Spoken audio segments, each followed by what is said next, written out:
everyone, Joe from Central Jersey Conrail and Inscale, and welcome to episode 9. This episode we're going to work on the staging yard and we're going to get started on the helix. So I just wanted to take this moment to let everybody know that I've had some technical difficulties over the last couple of weeks and I lost some video footage. So you're not going to see the step-by-step process like you would on the previous videos. However, I have been able to recover some video footage and I'm going to fill in the blanks with pictures. So let's get started. So first we mark the position of the turnouts using the paper copies. Next, using the paper copies and track, we check the alignments. Here I cut the hole in the wall for the entrance into the layout room. Next, using Details West cork road bed, I glued it down using wood glue and held it in place overnight with push pins to dry.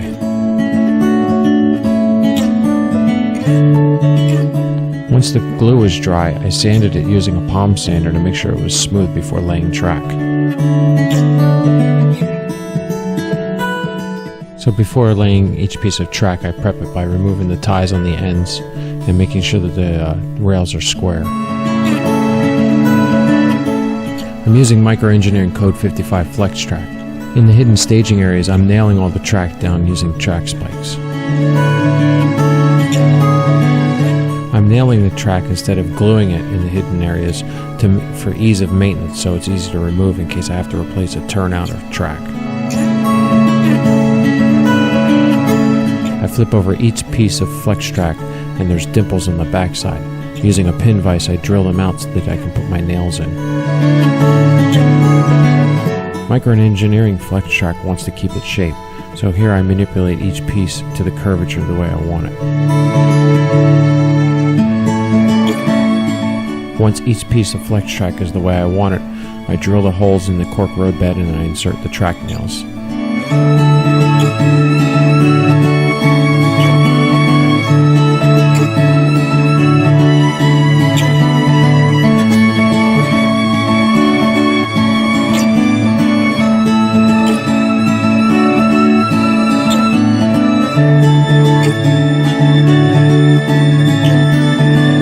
Now using a tack hammer and a nail set, I drive in the track spikes, and I use caution not to countersink them so that it doesn't pull the track out of gauge.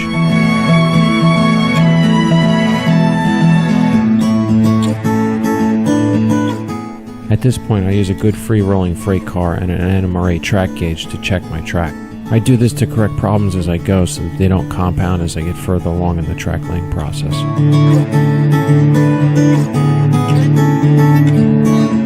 Here's a shot of the yard ladder after laying the first few pieces of track and the turnouts.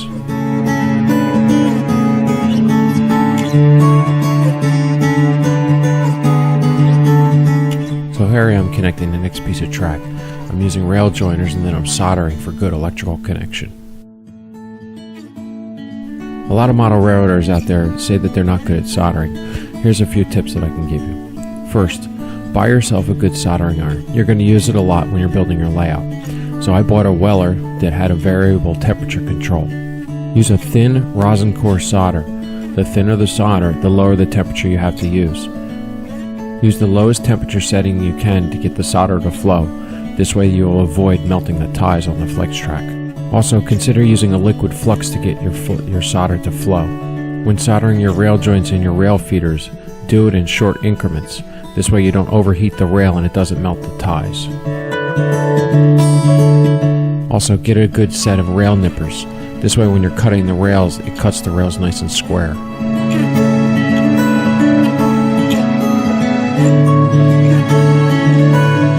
Once you find a good tool you like, hold on to it. This tack hammer I'm using is from my grandfather. He used it to lay track on his first layout.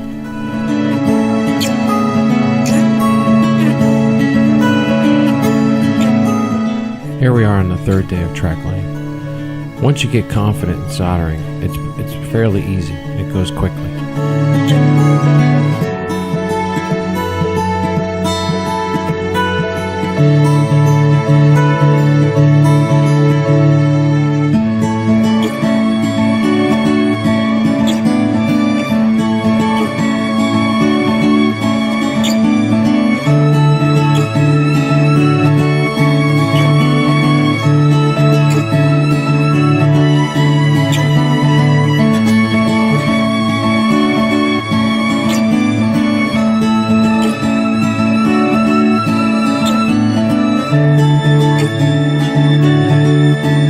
Here's my little helper and future model railroader.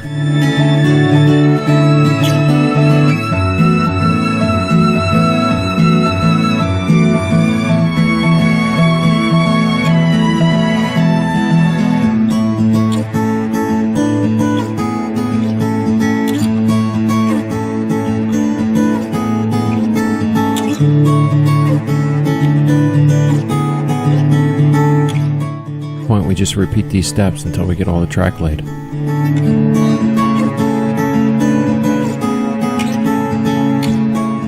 Don't worry, once we get to the main line, I'll do another episode on track laying to highlight all these details.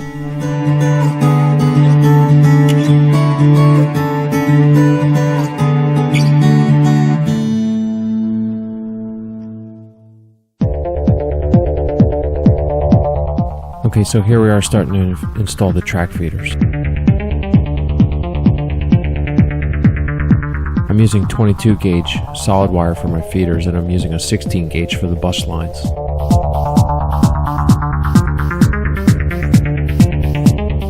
I've chosen different colors for different circuits on the layout. The blue and white is for the DCC, the red and black is for the 12 volt DC system. I'm not concerned with how the feeder lines look, so I just bend the wire and I solder it to the outside of the rail. Don't solder it to the inside because you'll affect the gauge of your track.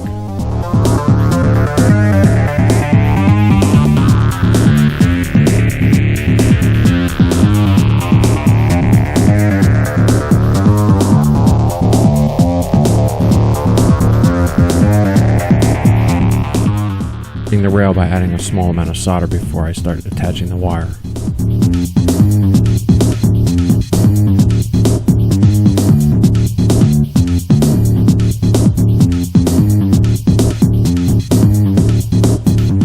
Just remember, you don't need a whole lot of solder, you just need to make a good electrical connection.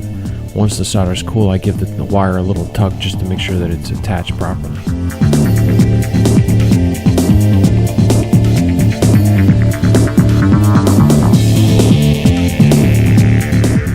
You tuck your feeder wires down in the layout, don't pull them too tight because you will have a tendency to pull the rail and lean it out so it'll be out of gauge.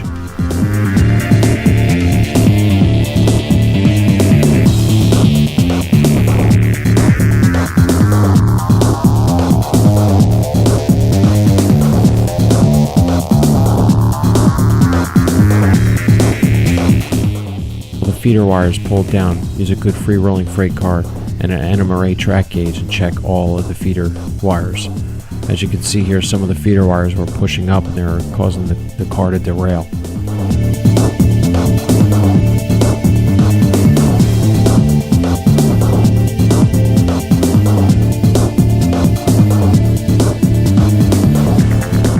Okay, so now I pick up all my tools and supplies and I use a good shop vac and clean up all the track, get all the sawdust and any kind of little pieces of wire that are laying there.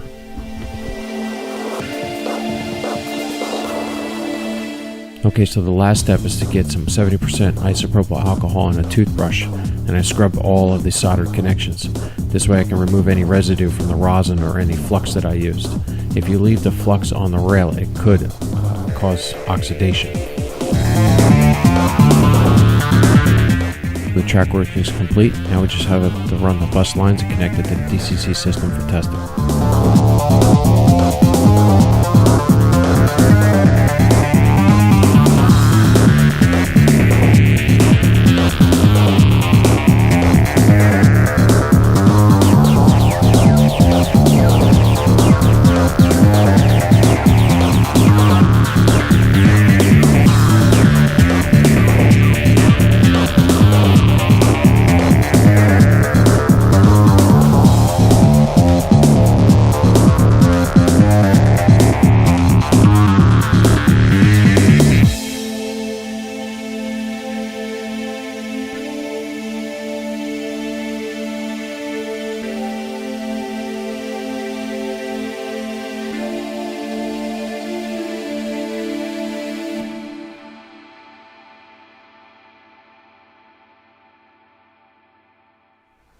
So over the last few weeks I've been ordering items for the layout. Some of the items that I've been receiving I'm not too pleased with. So I've decided I'm going to do product reviews. This way I can show everybody the pros and cons of each item so you can avoid making the same mistakes that I've made. How I'm going to do my product reviews is going to be based on a 5-star system. 5 being the best, 1 being the worst. And then what I'll do is over the next few episodes, I'll work these product reviews into our videos so that you guys can learn about some of the items that I've received. So before we start our first product review, let me give you a little background. I believe that in model railroading, the next dimension to model railroading is sound, especially in in-scale. Over the last 10 years, the in-scale sound systems for onboard locomotives and also for external has come a long way. So I wanted to incorporate sound into my layout. I've already got some good sound decoders already that I'm installing in locomotives, but I was looking for an ambient sound system that would produce background noise, such as traffic noise and birds and nighttime sounds. So while shopping around for an ambient sound system for the Sayrehurst secondary, I came across this, the MRC City and Country Sound Station. This item here is suggested retail price of $39.95. I was able to catch it on sale through a model railroading website. So the sound station has a lot of nice features. In itself, it's packaged together really well. What I mean is this.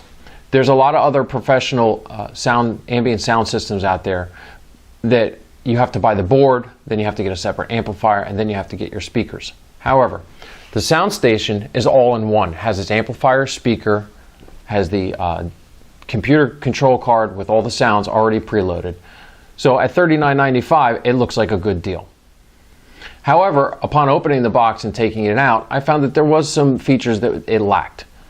First off, there is no ability to expand the system. It comes with 2 speakers. So with the layout the size of the Sayrehurst secondary, there's no option to add speakers to spread the sound out over the layout. So the other thing that I wasn't too pleased with the sound station was the sound quality itself. The sound quality appeared to be pixelated, and also the loops were very short. So let me demonstrate. So you take your remote here, and there's 2 sections. The lower section has these slide switches, and the top section has the buttons. When you push the buttons, it offers a momentary sound, such as a horn. The second section on the bottom here contains the slide switches, and on the slide switches control the loop sounds. So this slide switch here, if we activate, creates the insect noise.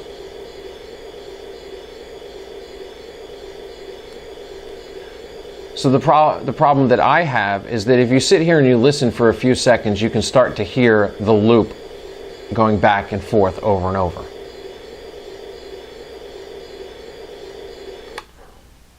This is more evident when you do the traffic noise.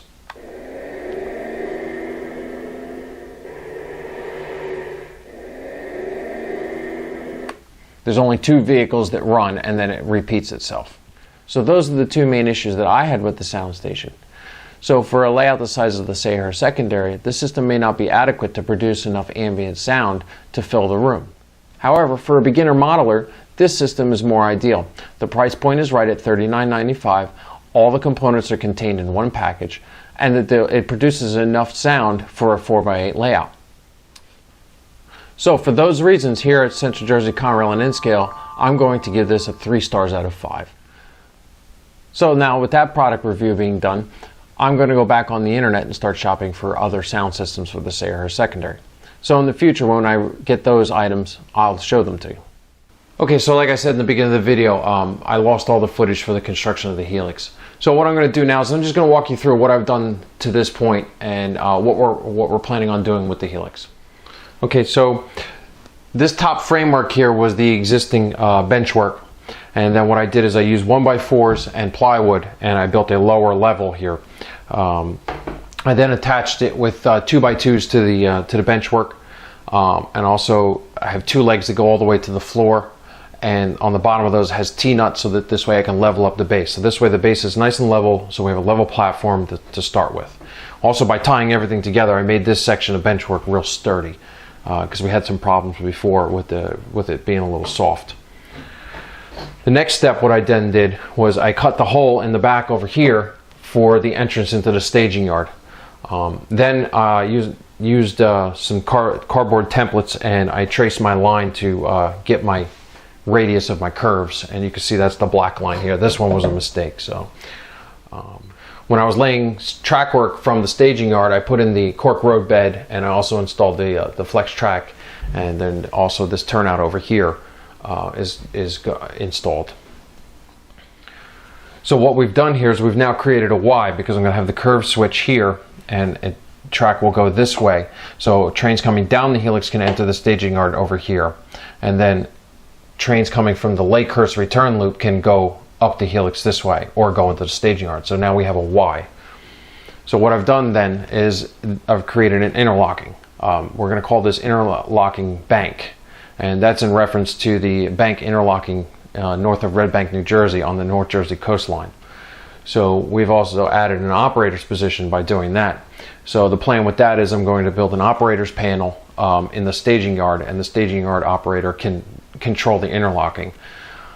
What I'll do is I'll put a closed circuit TV camera in here so that you can view the interlocking while you're in the staging yard. So then what I use Woodland Scenic's 2% riser kit and got started on the rise. However, once we get past the turnout here, it's going to go from a 2% grade to a 3% grade throughout the rest of the helix. And that's because the curvature is a little smaller, and I guess I made a math error somewhere. So in order to rip down the rest of the bench work and start over, it would probably just be easier to increase to a 3% grade. My trains are going to be, 20 cars long, maybe 25 at max, so I don't think a 3% grade with 2 locomotives will be a problem. But if we have to, we can also put a third locomotive to get them up out of the helix. So as of right now, this is a solid top here. Once I get the helix constructed, what I'll do is I'll take a saber saw and cut a hole in here so that if I have to get up into the helix for maintenance, I can. All that's left to do is to get track running in here. What I'm going to be using, this is going to be a reverse loop in here, a reversing section. So I got the Digitrax auto reverser. So from this turnout to here will be the reverse section. We have a nice solid base and platform. It's all level. Bank interlocking is pretty much figured out now. So we should be able to start construction on the helix. So look for an upcoming video to document how we're going to do that. So just a few closing thoughts before we wrap up episode 9 here. So over the last couple of weeks, I've been busy working in the staging yard and also doing the helix. But also, I'm constructing a layout of this size for the first time, and I've kind of gotten ahead of myself and got some things done out of order, specifically with the staging yard. I can't really do any testing with the staging yard because I don't have any of my DCC system set up. So I can't set up my DCC system because I need to build the cabinet to hold it all. So that's why I haven't tested any trains or gotten anything running yet. So next episode, what we're going to do is I'm going to show you how I'm going to build the cabinet to hold all my power supplies and DCC system. I'm also going to go over a topic with using ATX computer power supplies to power all my switches and panels.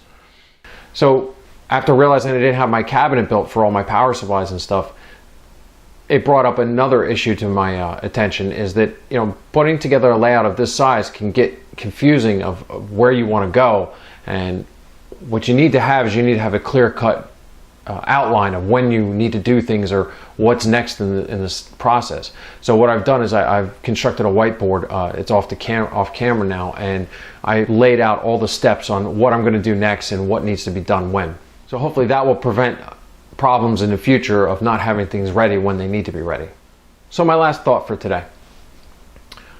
There's a message here, and the message that I'm trying to give everyone out there is that there's multiple ways in model railroading to achieve your ultimate goal. I'm just here showing you a different perspective of how to do things and how to achieve that ultimate goal. Just as in real life, there's multiple ways to finish your project, and there's different steps that you can take. But the end result is to have a good operating layout and that you can have fun with and enjoy. So I hope that you guys are all picking up on that message, and I hope that these tips and my techniques that I'm showing you are helping you complete your goal. So that's going to put a wrap on this episode. So I hope everybody picked up some tips, and I hope you are enjoying following us along, putting the layout together. And remember, if you like what you're seeing, please subscribe to the channel. We're looking for new subscribers, and we'll see you next time.